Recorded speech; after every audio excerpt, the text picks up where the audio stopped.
ಮನೆ ಬಾಗಿಲಿಗೆ ಎಟಿಎಂ ವ್ಯವಸ್ಥೆ, ಅಪಘಾತ ವಿಮೆ, ಪಾರ್ಸೆಲ್ ಸರ್ವಿಸ್ ಹೀಗೆ ಹಲವಾರು ಸೇವೆ ನೀಡುವ ಅಂಚೆ ಇಲಾಖೆ ಸೇವೆಗೆ ಹೆಸರುವಾಸಿಯಾಗಿದೆ. ತಂತ್ರಜ್ಞಾನದ ಜೊತೆಗೆ ಹೊಂದಾಣಿಕೆ ಮಾಡಿಕೊಂಡು ಎಲ್ಲಾ ಕ್ಷೇತ್ರದಲ್ಲೂ ಅಂಚೆ ಇಲಾಖೆ ಮುನ್ನುಗ್ತಾ ಇದೆ. ಈ ಮೂಲಕ ತನ್ನ ಸೇವಾ ವ್ಯಾಪ್ತಿಯಲ್ಲಿ ಹೊಸ ಸೇವೆಗಳನ್ನು ಸೇರಿಸಿಕೊಂಡು ಜನ ಮೆಚ್ಚುಗೆಯನ್ನು ಪಡೆದುಕೊಂಡಿದೆ. ಪುತ್ತೂರು ಅಂಚೆ ವಿಭಾಗದಿಂದ ನಡೀತಾ ಇರುವ ಜನಸಂಪರ್ಕ ಅಭಿಯಾನದ ಭಾಗವಾಗಿ ಮನೆ ಮನೆಗೆ ವಿನೂತನ ಸೇವೆಯನ್ನು ನೀಡುತ್ತಾ ಇದೆ. ಅಶಕ್ತರ ಅಡ್ಡಾಡುವ ಸಮಸ್ಯೆ ತಪ್ಪಿಸಲು ಅಂಚೆ ಇಲಾಖೆ ಅಶಕ್ತರ ಮನೆಗೆ ಭೇಟಿ ನೀಡಿ ಸೇವೆ ನೀಡುತ್ತಾ ಇದೆ. ಈಗಾಗಲೇ ಪುತ್ತೂರು ಅಂಚೆ ವಿಭಾಗದ ಸುಮಾರು 317 ಅಶಕ್ತ ಕುಟುಂಬಗಳ ಮನೆಗೆ ಭೇಟಿ ನೀಡಿ ಅಗತ್ಯ ಸೇವೆಗಳನ್ನು ನೀಡಿದೆ. ಸುಮಾರು 1,000 ಮನೆಗಳನ್ನು ತಲುಪುವ ಗುರಿಯನ್ನು ಅಂಚೆ ಇಲಾಖೆ ಹೊಂದಿದೆ.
ಮನೆ ಬಾಗಿಲಿಗೆ ನೀಡುವಂತಹ ಸೇವೆಯನ್ನು ನಾವು ಕೈಗೊಳ್ತಾ ಇದ್ದೇವೆ. ಅಂಥದ್ರಲ್ಲಿ ಸಾಕಷ್ಟು ಜನರಿಗೆ ಜನೋಪಯೋಗಿಯಾಗಿರುವಂತಹ ಅಂಚೆ ಇಲಾಖೆಯು ಜನರ ನಂಬಿಕೆ ಹಾಗೂ ವಿಶ್ವಾಸವನ್ನು ಉಳಿಸಿಕೊಳ್ಳುವುದರಲ್ಲಿ ಅತ್ಯಂತ ಮಹತ್ವದ ಕಾರ್ಯವನ್ನು ಮಾಡ್ತಾ ಇದೆ. ಅಂಥದ್ರಲ್ಲಿ ಜನರ ಮನೆ ಬಾಗಿಲಿಗೆ ಇಂಥ ಸೇವೆಯನ್ನು ನೀಡ್ತಾ ಇರೋದ್ರಿಂದ ಜನರ ಒಂದು ಪ್ರೀತಿಯನ್ನು ಅಂಚೆ ಇಲಾಖೆಯು ಗಳಿಸಿದೆ. ವಿಶೇಷವಾಗಿ ಕಾರ್ಕಳದ ಅಜೇಕಾರು ಎಂಬಲಿನ ತೀರ ಗ್ರಾಮೀಣ ಪ್ರದೇಶದಲ್ಲಿ ಅಂಚೆ ಇಲಾಖೆ ನೀಡಿದ ಸೇವೆಗೆ ಜನ ಮೆಚ್ಚುಗೆ ವ್ಯಕ್ತವಾಗಿದೆ.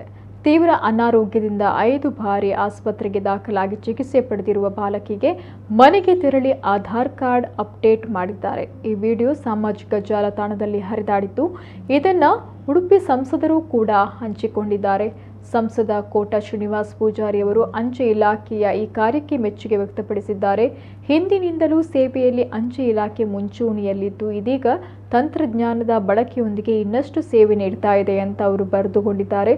ಪ್ರಧಾನಿ ಮೋದಿ ಅವರ ನೇತೃತ್ವದಲ್ಲಿ ದೇಶದಲ್ಲಿ ಮನೆ ಮನೆಗೆ ಸೇವೆ ತಲುಪ್ತಾ ಇದೆ ಅನ್ನೋದಕ್ಕೆ ಇದು ಸಾಕ್ಷಿ ಎಂಬುದಾಗಿ ಉಲ್ಲೇಖಿಸಿದ್ದಾರೆ. ಅಪ್ಡೇಟ್ ಮಾಡಿಕೊಳ್ಬೇಕು ಅನ್ನುವಂಥದ್ದನ್ನು ನಮಗೆ ಕಾರ್ಕಳ ಪ್ರಧಾನ ಅಂಚೆ ಕಚೇರಿಗೆ ಕೇಳಿಕೊಂಡಿದ್ದರು. ಖಂಡಿತವಾಗಿ ಅದಕ್ಕೆ ನಾವು ಸ್ಪಂದಿಸಿ ಅವರ ಮನೆಗೇ ಹೊರಟು ಹೋಗಿ ನಮ್ಮ ಎಲ್ಲ ಆಧಾರ್ ಕಿಟ್ಗಳನ್ನು ತಗೊಂಡು ಹೋಗಿ ಅವರ ಮನೆಯಲ್ಲಿ ಅಪ್ಡೇಟ್ ಮಾಡುವಂಥ ವ್ಯವಸ್ಥೆಯನ್ನು ಮಾಡಿದರು. ತೀರಾ ಬಡತನದ ಒಂದು ಕುಟುಂಬ ಅದಾಗಿತ್ತು. ತಾಯಿಯು ಕ್ಯಾನ್ಸರ್ ಪೀಡಿತೆಯಾಗಿದ್ದರು. ಇಂಥ ಸಂದರ್ಭದಲ್ಲಿ ನಾವು ನಮ್ಮ ಕೈಲಾದ ಸಹಾಯವನ್ನು ಮಾಡಬೇಕು ಅನ್ನುವ ನಿಟ್ಟಿನಲ್ಲಿ ಅಂಚೆ ಇಲಾಖೆಯ ಮೊತ್ತ ಅದಕ್ಕೆ 700 ರೂಪಾಯಿ ಮತ್ತು ಟ್ರಾನ್ಸಾಕ್ಷನ್ಗೆ 50 ರೂಪಾಯಿ, ಅದೇ ರೀತಿ ಡೀಸೆಲ್ ಚಾರ್ಜಸ್ ಅನ್ನುವಂಥದ್ದು ಇರ್ತದೆ. ಅದೆಲ್ಲವನ್ನು ಸಹ ನಾವೇ ಎಲ್ಲ ಒಟ್ಟಾಗಿ ಆ ಒಂದು ಹಣವನ್ನು ಭರಿಸಿ ಆ ಒಂದು ಕುಟುಂಬಕ್ಕೆ ಮಾಡಿಸಿಕೊಡುವ ವ್ಯವಸ್ಥೆಯನ್ನು ಮಾಡಿದ್ದೆವು. ಅಂದರೆ ಇಂತಹ ಸಾಕಷ್ಟು ಸಮಸ್ಯೆಗಳು ಇರುವಂತಹ ಕುಟುಂಬಗಳು ಇರಬಹುದು.